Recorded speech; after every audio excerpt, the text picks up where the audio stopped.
तो सभी को जय हिंद। तो जैसा कि हम जानते हैं कि हमारे एग्जाम में केवल मात्र के दिन बचे हैं, मतलब केवल कहने को दिन बचे हैं, बहुत ही कम दिन बचे हैं, 9 से 10 दिन है हमारे एग्जाम को, ठीक है। तो एक चीज़ मैं बता दूं कि यहाँ पे मैं सबसे पहले मैं भी स्टूडेंट हूँ, आप भी स्टूडेंट हैं, हम लोग एक ही चीज़ की तैयारी कर रहे हैं, हमारा एक ही मकसद है जॉब लेना, और हम एक ही चीज़ की तैयारी कर रहे हैं यूपी पुलिस की, ठीक है। तो ये मत सोचिएगा कि मैं कोई वो ऐसा है, तो मैं भी आपकी तरह एक स्टूडेंट हूँ, और मैं यहाँ पे जो भी आपसे बातें करने वाला हूँ, ऐसा नहीं है कि आपको वो मानना ज़रूरी है।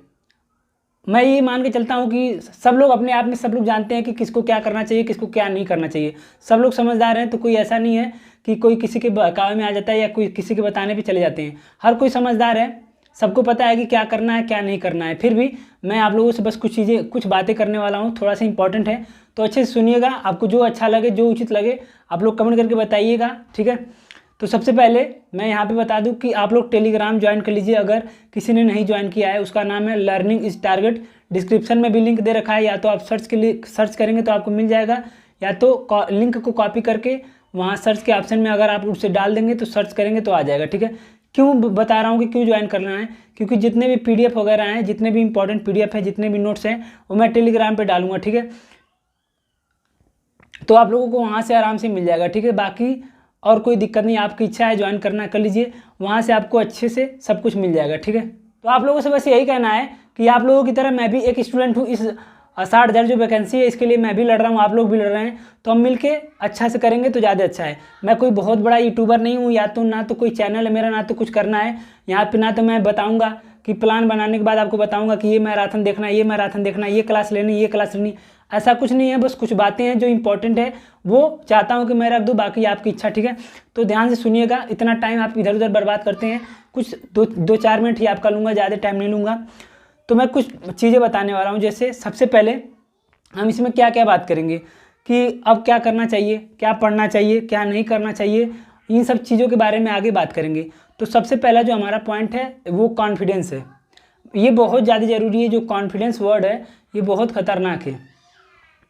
कि जैसे कोई भी एग्ज़ाम हो, जैसे मैं हूँ आप हो, कहने को होता है, मैं भी कहता हूँ कि जैसे मैं बोल रहा हूँ आपको, मैं बता रहा हूँ तो लगेगा कि मैं बहुत ज़्यादा कॉन्फिडेंस हूँ, लेकिन ऐसा नहीं है। जितने भी एग्ज़ाम देने वाले बच्चे हैं जो थोड़ा सा सीरियस है भर्ती को लेकर, सबका हवा टाइट है, सबको प्रेशर है अंदर से, चाहे कोई कितना भी पढ़ ले कुछ भी कर ले, सबको प्रेशर आना ही आना है। बस उस प्रेशर को कुछ लोग हैंडल कर लेते हैं, कुछ लोग नहीं हैंडल कर पाते हैं। तो हमारा काम ये है कि उस प्रेशर को हमें हैंडल करना है, हमें कॉन्फिडेंस रखना है। चाहे हमने जितनी अच्छी तैयारी हो, चाहे हमारी तैयारी बहुत अच्छी है, चाहे हमारी तैयारी बीच में है, या तो हमारी तैयारी बहुत कम है, बस हमें खुद को ये कहना है कि कुछ नहीं हो जाएगा, कुछ नहीं हो जाएगा, आराम से हो जाएगा, हमसे नहीं होगा तो किससे होगा। तो बस अपने आप को कॉन्फिडेंस रखना है, ये कहने का मतलब है। आसान नहीं है ये करना, लेकिन अपने लिए भी बोल रहा हूँ, सबके लिए बोल रहा हूँ।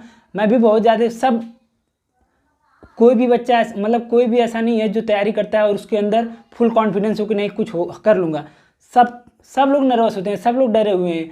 तो वही चीज़ अपने आप को थोड़ा सा कैसे भी करके मैनेज करना है कि नहीं यार, होगा जो होगा अच्छे के लिए होगा, मैं अपना बेस्ट दूंगा, बाकी रिजल्ट जो आएगा देखा जाएगा, बस अपना बेस्ट हमें देना है।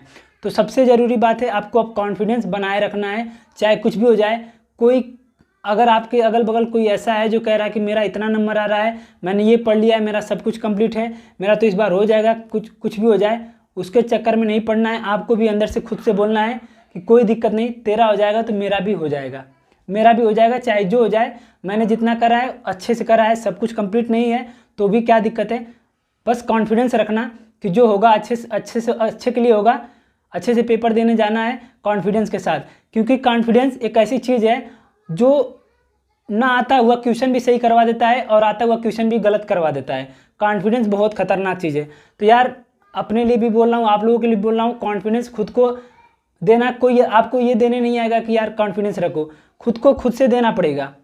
दूसरे तो यही सोचेंगे कि ये कितना डिमोटिवेट हो जाए, कितना इसका मोरल डाउन हो जाए, ताकि एग्जाम में जाके इसका काम खत्म हो जाए।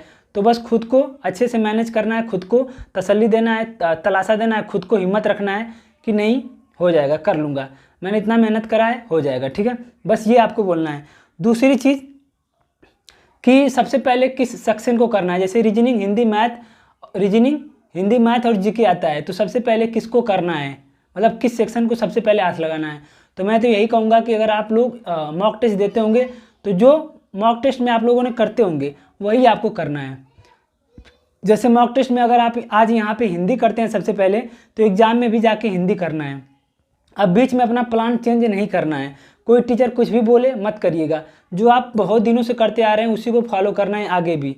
कुछ मत चेंज करना, जो कोई टीचर कुछ भी बोल दे मत सुनना किसी की।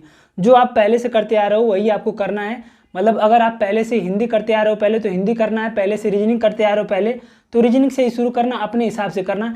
बकवास में जाए भाड़ में जाए कोई टीचर, क्योंकि वहाँ पे एग्जाम में कोई टीचर काम नहीं आता, सब बस बोल देते हैं, लेकिन करना तो हमें है ना, आपको और हमें करना है।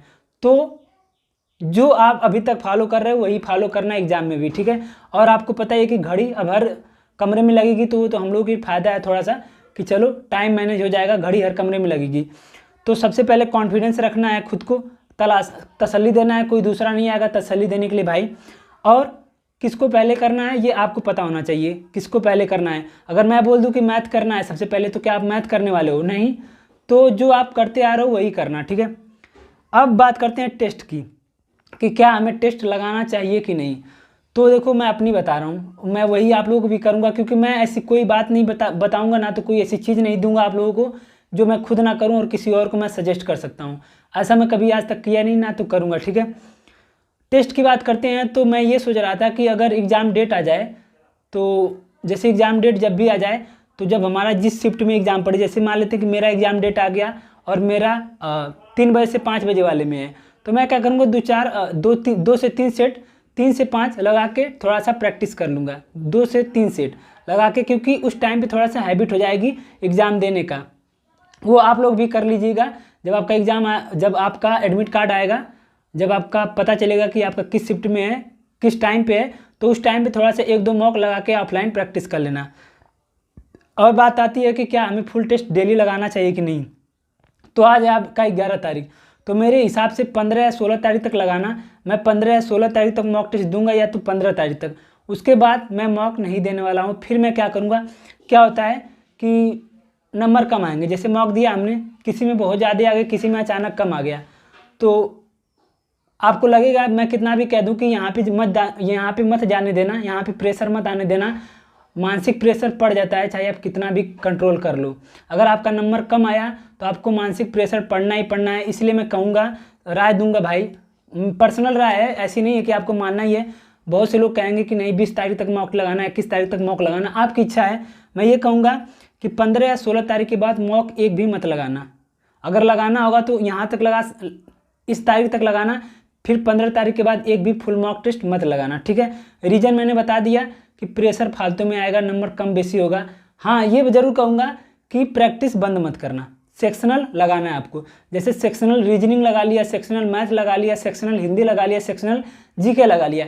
इससे क्या होगा, इससे आपकी प्रैक्टिस भी बनी रहेगी और दिक्कत भी नहीं होगा। फुल मॉक टेस्ट तो देंगे नहीं, आपको नंबर कम बेसी से कोई मतलब नहीं रहेगा, तो प्रैक्टिस भी बनी रहेगी और क्या होगा, आपको दिक्कत भी नहीं होगा। तो प्रैक्टिस तो करना है, वो तो कभी नहीं छोड़ना, वो तो 20 तारीख तक हमें प्रैक्टिस करना है, वो नहीं छोड़ना है। लेकिन फुल मॉक टेस्ट छोड़ देना है। मैं अपनी बता रहा हूँ, मैं छोड़ दूंगा 15 तारीख के बाद। आप लोग अपना देख लेना कि आपको क्या करना है, कैसे करना है। तो बस यही कहूँगा कि फुल मॉक टेस्ट 15 या 16 तारीख के बाद मत लगाइएगा। फालतू में प्रेशर लेने की क्या ज़रूरत है।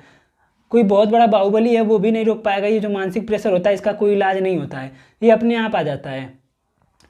तो और लेकिन मिनी मॉक टेस्ट हमेशा देना है, वो तो रेगुलर देते रहना है, ठीक है। क्योंकि वो अगर छूट गया तो प्रैक्टिस में कमी आ जाएगी और एग्जाम में अचानक इतने 8-10 दिन के गैप के बाद जाएंगे तो दिक्कत हो जाएगी। तो प्रैक्टिस करते रहना है, ठीक है। कॉन्फिडेंस रखना है, किसको पहले करना है वो आपको पता है। टेस्ट कैसे लगाना है वो मैंने बता दिया। अब बात आती है कि क्या पढ़ना चाहिए। इस पर बात कर लेते हैं कि हमें क्या पढ़ना चाहिए। तो सबसे पहले बात, आपके पास सिलेबस होना चाहिए। अगर सिलेबस नहीं है तो सरकारी रिजल्ट पे जाइए, वहाँ पे सिलेबस जाके डाउनलोड कर लीजिए, या तो मैं टेलीग्राम पे डाल दूंगा सिलेबस में मैं बस 2 चीज़ों पे पूरा ध्यान दूंगा। एक तो जीके और हिंदी पे बता दे रहा हूँ। सबसे पहले मैं बता दूँ कि जीके में इतिहास, भूगोल, संविधान इसको गायब करिए और अर्थव्यवस्था इसको छोड़िए, एकदम खत्म करिए। क्योंकि संविधान से एक प्रश्न आएगा और एक प्रश्न के लिए आपके पास इतना समय नहीं है कि आप पूरा का पूरा संविधान पढ़ने जाओ। हाँ एक बार रिवीजन कर लेना अनुच्छेद मौलिक अधिकार तक, इतना कर लेंगे, बाकी आपको आ जाएगा यार, एग्जाम में आएगा तो हो जाएगा अगर आपने मॉक लगाया है तो। लेकिन कुछ चीज़ें हैं जो आपको करना है। जैसे स्टैटिक में मैं टॉपिक गिना देता हूँ, जनसंख्या, पर्यावरण, फिर भारत की कृषि वाणिज्य जनसंख्या, पर्यावरण, भारत की कृषि वाणिज्य एवं व्यापार, फिर आपका साइबर क्राइम, विमुद्रीकरण, जीएसटी, फिर पुरस्कार और सम्मान, लेखक, राजधानी, मुद्रा संशोधन। मतलब 15 से 20 टॉपिक ऐसे हैं जिसको आप आराम से 8 ही 10 दिन में अच्छे से रिवीजन भी कर सकते हैं। उसको पहले हमने भी करा भी है। तो ये रिवीजन कहाँ से करना है, तो टेलीग्राम पे अभी मैं एक पीडीएफ डालूंगा, टेलीग्राम ज्वाइन कर लीजिए। उस पीडीएफ को आपको जैसे ऐसे रिवीजन करना है, मैं अपना बता रहा हूँ मैं कैसे करूँगा। जैसे एक दिन आपको बनाना है, जैसे आपने आज ले लिया जीएसटी, पकड़ लिया जीएसटी, विमुद्रीकरण, और एक टॉपिक आपने पकड़ लिया पर्यावरण, जैसे जीएसटी, विमुद्रीकरण, पर्यावरण। एक दिन के लिए 3 टॉपिक पकड़ लिया, जैसे कल के लिए ये 3 टॉपिक पकड़ा आपने, तो कल बस इस 3 टॉपिक को ध्यान देना है, बाकी और किसी टॉपिक को ध्यान में नहीं देना है। इस 3 टॉपिक को जितने अच्छे से हो सके कवर कर लेना, बार बार 5, 7, 8, 10 बार, जितना बार हो सके 5 से 10 मिनट लगेगा आपको रिवीजन करने में, इसको अच्छे से कवर कर लेना। इस 3 टॉपिक को, एक दिन के लिए 3 टॉपिक, अगले दिन के लिए फिर 3 टॉपिक, और इसे पीछे से रिवीजन कर लेना, फिर अगले दिन के लिए 3 टॉपिक, फिर इसे रिवीजन कर लेना। तो 5 से 6 दिन में आप पूरा अच्छे से स्टैटिक वाला चीज़ रिवीजन कर लेंगे। और ये कहाँ से रिवीजन करना है अभी मैं टेलीग्राम पे डाल देता हूँ, उस नोट से आप लोग अच्छे से रिवीजन कर सकते हैं। और रही बात दिवस की, तो दिवस 100% पूछेगा। 12 महीने के दिवस मैं फिर से एक ही साथ डाल देता हूँ, उसमें से आपको कैसे करके 2-2 महीने के एक साथ रखना है। 1 जनवरी का उठाना, फिर 1 दिसंबर का उठा लेना, एक शुरू का एक लास्ट का, इसको 1-2 बार देख लेना, ऐसे करके रिवीजन करना है। ठीक है, तो ये हो गया हमारा जीके और जीएस में ऐसे करके आपको रिवीजन करना है। मैं पूरा टेलीग्राम पे डाल दूंगा भाई, इसके बाद वीडियो नहीं डाल पाऊंगा, ठीक है, माफ़ कर देना। अब आप भी अपने आप को खुद से टाइम दीजिए, मैं भी अपने आप को टाइम देता हूँ, जो मैं करूँगा वो मैं बताता रहूँगा, ठीक है, बीच में जो भी मुझे मिलेगा वो करता रहूँगा। और सबसे ज़रूरी बात है विज्ञान, तो विज्ञान में क्या पढ़ना है मैं टेलीग्राम पर बता दूँगा। जैसे विज्ञान में ये पढ़ लेना अम्ल क्षार, और जो वो नाम होते हैं रासायनिक नाम, जैसे धावन सोडा, वो पढ़ लेना, विटामिन पढ़ लेना, रोग वगैरह पढ़ लेना। 3 से 4 चीज़ में हमारा कवर हो जाएगा। इससे ज़्यादा आप विज्ञान क्या पढ़ने वाले हो, इससे ज़्यादा पढ़ना भी मत, ज़्यादा अच्छा रहेगा। अब बात करते हैं करंट अफेयर की। तो करंट अफेयर में बता दूं कि सुपर क्लाइमेक्स अकेडमी है, कल एक सर हैं, उन्होंने 5 घंटे 57 मिनट की क्लास है, उसका नोट्स, वो क्लास और उसका नोट्स जो पीडीएफ है मैंने टेलीग्राम पे डाला है। मैं 2 घंटे का क्लास देख चुका हूँ, मेरा अभी 4 घंटे क्लास बाकी है। तो करंट अफेयर इतना ज़्यादा पढ़ा है यूट्यूब पे यार, इतना ज़्यादा, कोई 5 घंटे चला रहा है, कोई 6 घंटे का मैराथन चला रहा है। यही तो हम लोग का बेवकूफ़ी है कि हम लोग सोचते हैं उसका भी देख लें, इसका भी देख लें। केवल एक को फॉलो कर लीजिए। अगर आप किसी और का करंट अफेयर देख रहे हैं तो अच्छी बात है, उसे देख लीजिए। अगर ये मेरी बात माने तो गौरव सर का जो उन्होंने अपने जन्मदिन के दिन करा था वो पीडीएफ, और ये पीडीएफ, इसका क्लास 6 घंटे का क्लास है। अगर आप एक दिन में 1 घंटे देखेंगे तब भी 6 दिन में 6 घंटे आराम से कर लेंगे। इस पीडीएफ को आप करिएगा, मस्त है, जोरदार है। मैं दोबारा डाल दूंगा, ठीक है।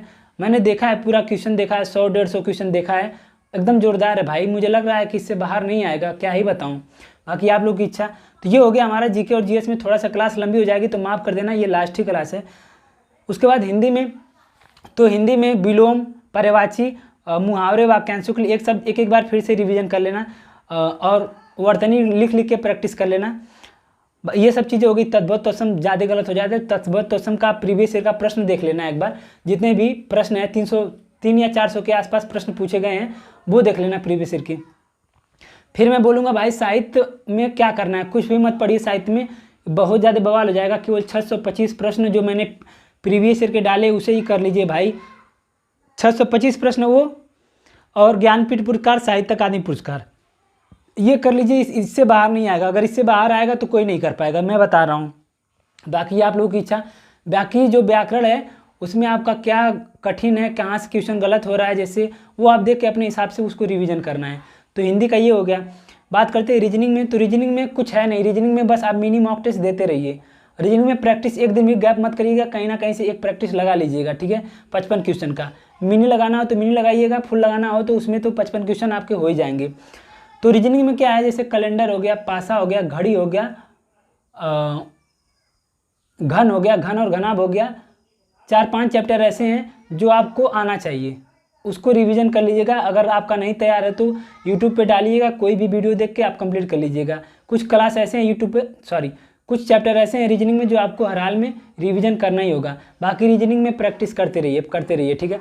मानसिक अभिरुचि एक बार फिर से पढ़ लीजिएगा, फिर से उस पर ध्यान दे दीजिएगा।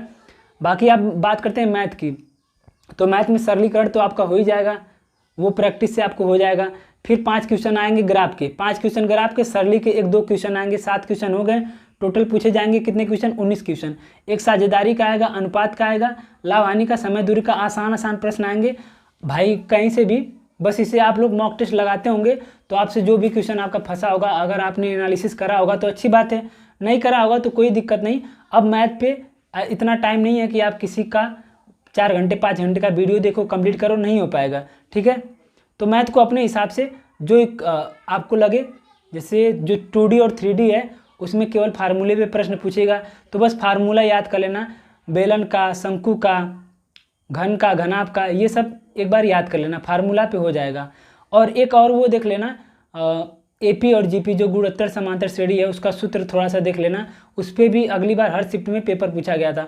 अब इस बार कहाँ से क्या पूछेगा क्या जानते हैं। तो ये सारी चीज़ें हो गई, यही सब चीज़ें आपको बतानी थी, ठीक है। अगर कोई चीज़ छूट जा रही हो तो उसके लिए माफ़ करना, जो मेरे दिमाग में आ गया मैंने इतना बता दिया। अब बात आती है कि क्या नहीं करना चाहिए, क्या नहीं करना चाहिए वो बता रहा हूँ। जैसे आप में से बहुत से लोग मैसेज आया था मेरे पास कि भाई रवि सर ने 5 घंटे का मैराथन चलाया है, एग्जामपुर पे 5 घंटे का मैराथन चलाया, उन सर ने 5 घंटे का मैराथन चलाया, वो लेना चाहिए नहीं लेना चाहिए, नहीं लेना चाहिए। भाई मैं तो आप लोगों से हाथ जोड़ के ये विनती करूँगा कि मैराथन के चक्कर में जितना कम पढ़ो उतना अच्छा है। मैं PDF डालूंगा, उस PDF को भाई यकीन मानो, जो स्टैटिक का PDF है GK में, उसे कर लेना, जितना बार हो सके, जितने अच्छे से हो सके कर लेना, ठीक है। बहुत बेस्ट है, एक बार देखना, आप देख के बताना। जब उसको टॉपिक बांट के करेंगे, जैसे आपने बांट लिया कि आज मुझे केवल GST, विमुद्रीकरण, पर्यावरण करना है, 3 ही टॉपिक करना है, तो आपका दिमाग भी खत्म नहीं, दिमाग भी फालतू में प्रेशर भी नहीं होगा, केवल 3 टॉपिक आपको कवर करना है आज के दिन में रिवीजन के लिए, हो जाएगा। ऐसे टॉपिक बांट के करिए, एक दिन में ले लेंगे पूरा कि पूरा आज मुझे पूरा एक दिन में क्या क्या पढ़ना है, ऐसे नहीं होता है भाई। टॉपिक बांटो, मैं हमेशा बांट के चीज़ें करता हूँ, छोटी छोटी चीज़ें, तब चीज़ें कंप्लीट होती हैं, ठीक है। तो क्या नहीं करना ये बता रहा हूँ, मैराथन के चक्कर में मत पड़ना। जैसे करंट अफेयर का 5 या 6 घंटे का क्लास है, वो देख लेना, जितना टाइम लगे। मैराथन के चक्कर में जितना कम पढ़ोगे उतना अच्छा है, क्योंकि मैंने भाई एक्सपीरियंस से बता रहा हूँ, पेट का पेपर मैं देने गया था, इतना ज़्यादा मैं मैराथन देखा था, जो गौरव सर हैं उनका पूरा मैराथन देखा था, कई सारे टीचरों का मैराथन देखा था, मैराथन पे मैराथन, लेकिन एक क्वेश्चन का वहाँ पे फ़ायदा नहीं हुआ, बल्कि और नहीं तो मेरा नंबर ही कम आया। मैराथन से कुछ नहीं होता है, मैराथन देखेंगे लेकिन उससे फंसता नहीं है। क्या होता है कि फालतू में दिमाग खराब होता है, ये मैराथन खत्म हुआ हिंदी का, तब तक GK का मैराथन शुरू हो गया, GK के बाद भूगोल का मैराथन शुरू हो गया, 6 घंटे वो देखो, 6 घंटे वो देखो, 6 घंटे खुद को दो, पूरा का पूरा GK कवर हो जाएगा। बाकी जो चीज़ आपका कमज़ोर है, जो लग रहा है कि मैराथन करना चाहिए, वो आपके ऊपर है। मैं ये नहीं कहूँगा कि आपको ये देखना चाहिए नहीं देखना चाहिए, बस बता रहा हूँ कि ये सब चीज़ों के चक्कर में जितना कम पढ़ेंगे उतना अच्छा है। 10 दिन है, 10 दिन खुद को टाइम दीजिए, खुद को रिवीजन करिए एक, और जो मैंने बताया वो सब करना है, ठीक है। तो बस यही सब चीज़ें आपसे बतानी थी। बाकी कोई भी सवाल हो, कोई भी प्रश्न हो तो आप कमेंट में छोड़ देना, मैं रिप्लाई ज़रूर दूंगा, ठीक है। फिर से बता देता हूँ कि कॉन्फिडेंस बनाए रखना है अपना, चाहे कोई कितना भी मार रहा है, आपके अगल बगल कोई क्या कह रहा है, भाड़ में जाए, सबको छोड़िए, ख़त्म करिए। कौन क्या कह रहा है एकदम इग्नोर करिए, बस एकदम इतना ख़राब इग्नोर करिए ना। जैसे मान लेता हूँ कि ये मेरा कोई गाँव का है, ये कह रहा है कि मेरा 250 आ रहा है, मेरा 200 आ रहा है, ये कह रहा है भाई मेरा 250 आ रहा है, मेरा सब कुछ कंप्लीट है, मेरा तो इस बार हो ही जाएगा, कोई रोक नहीं पाएगा। इसको इग्नोर करिए भाई, एकदम ख़त्म करिए उसको ऐसे इग्नोर करिए जैसे वो है ही नहीं, वो आपके सामने, कि चल तेरा हो या ना हो, मेरा तो हो ही जाएगा, तेरा नहीं होगा, ऐसे करिए। कॉन्फिडेंस रखना है, और किस सब्जेक्ट को पहले करना है ये आपको पता होना चाहिए। आप वही फॉलो करना जो आप अभी तक फॉलो करते आ रहे हो। जैसे मैं अपना सबसे पहले रीजनिंग करता हूँ, फिर हिंदी करता हूँ, फिर GK करता हूँ, फिर मैथ करता हूँ। ऐसे ही आप में से बहुत से लोग होंगे जो हिंदी करते होंगे, GK करते होंगे, रीजनिंग करते होंगे, मैथ करते होंगे। मैथ हमेशा लास्ट में करना ज़्यादा अच्छा रहेगा। फिर टेस्ट मैंने बता दिया कि टेस्ट 15 या 16 तारीख तक लगाना, फुल मॉक टेस्ट, उसके बाद मत लगाना। अपना पर्सनल बता रहा हूँ, मैं किसी के ऊपर थोप नहीं रहा हूँ, ना तो थोपूंगा कभी। फिर उसके बाद क्या पढ़ना है मैंने बता दिया, कैसे पढ़ना है, और क्या नहीं करना है वो भी मैंने बता दिया। भाई ज़्यादा चीज़ों के चक्कर में नहीं पढ़ना है, प्रेशर नहीं लेना है, एकदम इत्मीनान से। बहुत ज़्यादा मैराथन के चक्कर में पड़ेगा तो दिक्कत हो जाएगी, ठीक है। तो बस यही सब बातें हैं भाई। और मैं टेलीग्राम पे अभी सब कुछ डाल दूंगा, आप लोग टेलीग्राम ज्वाइन कर लीजिए, उसका नाम है लर्निंग इज टारगेट, डिस्क्रिप्शन में लिंक दे रखा है, ठीक है। तो सभी को जय हिंद। बहुत सारी बातें दिमाग में आ रही हैं, बहुत सारी अंदर से बातें आ रही हैं, लेकिन बोलूँगा तो वीडियो बहुत लंबी हो जाएगी, ठीक है। तो चलिए, तो लास्ट में आप लोगों से बस एक चीज़ और कहनी है भाई, अगर कोई गलती हुई हो तो छोटा भाई समझ के माफ़ कर देना, जो भी हो छोटा भाई समझ के माफ़ कर देना, ठीक है। तो उसके लिए सॉरी अगर कोई गलती हुई हो मुझसे, ठीक है। बाकी आपका कोई भी सवाल हो तो आप कमेंट में छोड़ देना, ठीक है। तो सभी को जय हिंद।